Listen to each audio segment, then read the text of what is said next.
नमस्कार, ये आकाशवाणी। पहले मुख्य समाचार। प्रधानमंत्री नरेंद्र मोदी ने आज राजस्थान के सीकर में 1,25,000 पीएम किसान समृद्धि केंद्र राष्ट्र को समर्पित किए।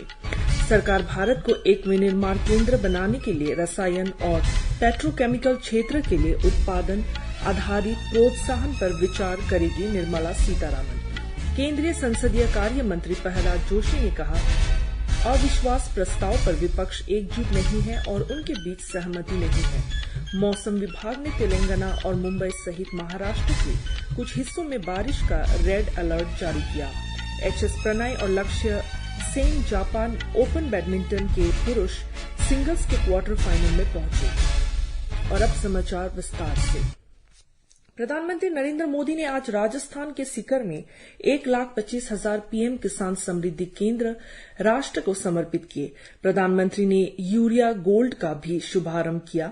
श्री मोदी ने डिजिटल वाणिज्य के ओपन नेटवर्क पर 1,500 किसान उत्पादक संगठनों एफपीओ को शामिल किए जाने का शुभारंभ किया।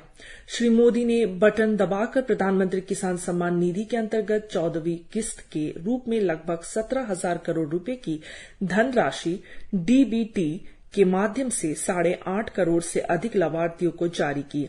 इस अवसर पर प्रधानमंत्री ने 5 नए मेडिकल कॉलेजों का उद्घाटन किया, जबकि 7 मेडिकल कॉलेजों की आधारशिला भी रखी। प्रधानमंत्री ने 6 एकलव्य मॉडल आवासीय विद्यालय तथा एक केंद्रीय विद्यालय का भी उद्घाटन किया। कार्यक्रम को संबोधित करते हुए प्रधानमंत्री ने कहा कि आजादी के इतने दशक बाद देश में ऐसी सरकार आई है जो किसानों का दुख दर्द और चिंता को समझती है, साथ ही किसानों की आय बढ़ाने और उनके खर्चे कम करने के लिए लगातार कदम उठाए जा रहे हैं। इसलिए बीते 9 साल में भारत सरकार द्वारा लगातार किसानों के हित में फैसले लिए गए हैं। श्री मोदी ने कहा कि पीएम किसान समृद्धि केंद्र किसानों की समृद्धि का मार्ग प्रशस्त करेंगे। ये किसानों के लिए वन स्टॉप सेंटर की तरह काम करेंगे, जिससे किसानों की मुश्किलें कम होगी। प्रधानमंत्री ने किसानों से आह्वान किया कि किसान समृद्धि केंद्र में जाने की आदत डाले, इससे उन्हें नई जानकारियां मिलती रहेगी। प्रधानमंत्री ने कहा कि इस साल के अंत तक देश में 2.25 लाख से ज्यादा पीएम किसान समृद्धि केंद्र और बनाए जाएंगे। प्रधानमंत्री ने कहा कि पीएम किसान सम्मान निधि दुनिया की सबसे बड़ी योजना है, जिसमें किसानों के बैंक खातों में सीधे पैसे स्थानांतरित किए जाते हैं। अब तक 2,60,000 करोड़ से भी ज्यादा रुपए किसानों के बैंक खातों में सीधे भेजे गए हैं। इन पैसों ने छोटे छोटे खर्च निपटाने में किसानों की बहुत मदद की है। प्रधानमंत्री ने किसानों के पैसे बचाने संबंधी सरकार के प्रयासों की जानकारी देते हुए कहा कि सरकार ने कई चुनौतियां होने के बावजूद यूरिया की कीमतें नहीं बढ़ने दी। उन्होंने कहा कि अन्य देशों में यूरिया की कीमतें भारत के मुकाबले कहीं ज्यादा है। प्रधानमंत्री ने कहा कि सरकार ने मोटे अनाजों के श्री अन्न की पहचान दी है और इसे दुनिया के बड़े बड़े बाजारों में ले जाया जा रहा है। देश में श्री अन्न का उत्पादन, प्रोसेसिंग और एक्सपोर्ट सभी बढ़ रहे हैं। इन प्रयासों का लाभ देश और प्रदेश के उन किसानों को हो रहा है जो मोटे अनाज की खेती कर रहे हैं। प्रधानमंत्री ने कहा कि देश का विकास तभी हो सकता है जब गांवों का विकास हो। आज सरकार देश के गांवों में हर वो सुविधा पहुंचाने का प्रयास कर रही है जो शहरों में मिलती है। साथ ही आज देश के हर हिस्से में नए एम्स और नए मेडिकल कॉलेज खोले जा रहे हैं, जिससे स्थानीय जनता को बेहतर स्वास्थ्य सुविधाएं अपने नजदीक मिल सके। श्री मोदी ने कहा कि सरकार ने शिक्षा के लिए बजट और संसाधनों को बढ़ाया है। एकलव्य मॉडल स्कूल खोले जा रहे हैं, जिसका लाभ आदिवासी परिवारों को मिला है। प्रधानमंत्री ने कहा कि राजस्थान में आधुनिक सुविधाएं पहुंचाना सरकार की प्राथमिकता है और राजस्थान को हाल ही में 2 एक्सप्रेस वे मिले हैं।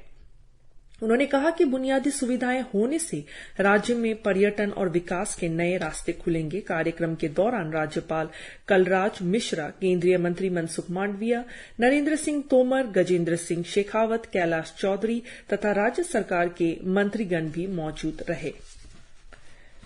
गृह मंत्री अमित शाह आज आजादी का अमृत महोत्सव के एक भाग के रूप में अनूठी पहल मेरा गांव मेरी धरोहर का शुभारंभ करेंगे। यह राष्ट्रीय सांस्कृतिक मानचित्रण मिशन के अंतर्गत संस्कृति मंत्रालय की एक राष्ट्रीय पहल है।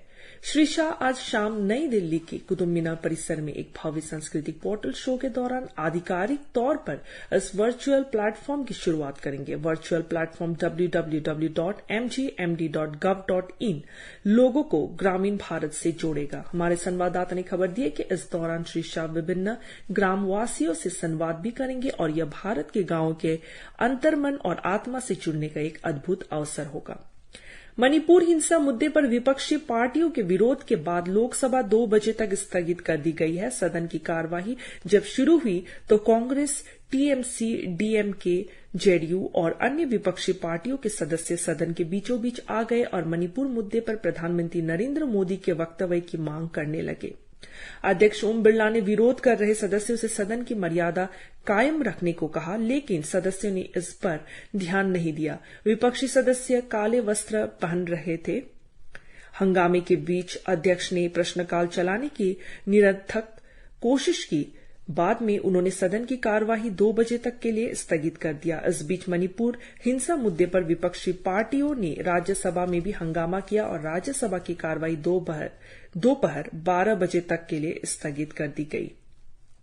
वित्त मंत्री निर्मला सीतारामन ने कहा है कि सरकार भारत को एक विनिर्माण केंद्र बनाने के लिए रसायन और पेट्रोकेमिकल क्षेत्र के लिए उत्पादन आधारित प्रोत्साहन PLI पर विचार करेगी। श्रीमती सीतारामन ने नई दिल्ली में आयोजित वैश्विक रसायन और पेट्रोकेमिकल विनिर्माण केंद्रों पर तीसरे शिखर सम्मेलन को संबोधित किया। उन्होंने कहा कि इस क्षेत्र का मौजूदा आकार अर्थव्यवस्था पर बड़ा असर डालेगा क्योंकि बाजार में इसके 80,000 उत्पाद हैं। उन्होंने कहा कि भारत में बड़ा वैश्विक बाजार होने के कारण विश्व वैकल्पिक निवेश स्थानों के लिए भारत की ओर देख रहा है।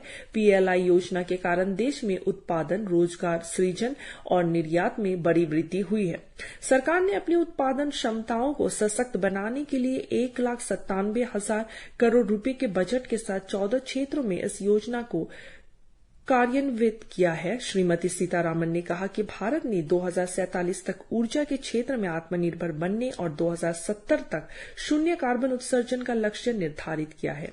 उन्होंने कहा कि शून्य कार्बन उत्सर्जन के लक्ष्य को प्रत्येक उद्योग और क्षेत्र के योगदान के बिना प्राप्त करना संभव नहीं है। उन्होंने कहा कि सरकार हरित विकास पर ध्यान केंद्रित कर रही है। केंद्रीय संसदीय कार्य मंत्री प्रहलाद जोशी ने मत व्यक्त किया है कि लोकसभा में कांग्रेस पार्टी द्वारा पेश किए गए अविश्वास प्रस्ताव पर विपक्ष एकजुट नहीं है। संसद भवन के बाहर मीडिया से बातचीत के दौरान उन्होंने कहा कि अविश्वास प्रस्ताव के पश्चात का घटनाक्रम यह दर्शाता है कि विपक्ष की इस मुद्दे पर सहमति नहीं है। उन्होंने कहा कि सरकार 2018 की भांति ही इस अविश्वास प्रस्ताव को विफल करने के बारे में आश्वस्त है। विपक्षी दलों द्वारा मणिपुर का मुद्दा उठाए जाने पर प्रहलाद जोशी ने कहा कि गृह मंत्री अमित शाह स्थिति की समीक्षा के लिए 3 दिन मणिपुर में रहे और वह लगातार स्थिति पर निगरानी रखे हुए हैं। उन्होंने बताया कि कल पूर्वोत्तर के सांसद राज्यसभा के सभापति से मिले। वे सदन में मणिपुर मामले पर चर्चा चाहते हैं। उन्होंने बताया कि सरकार सदन में इस मुद्दे पर चर्चा के लिए प्रतिबद्ध है। उन्होंने यह भी कहा कि वर्ष 2024 में एनडीए सरकार फिर से सरकार का गठन करेगी और काले वस्त्र पहनकर विरोध करने वाले विपक्ष को चुनाव में मात देगी।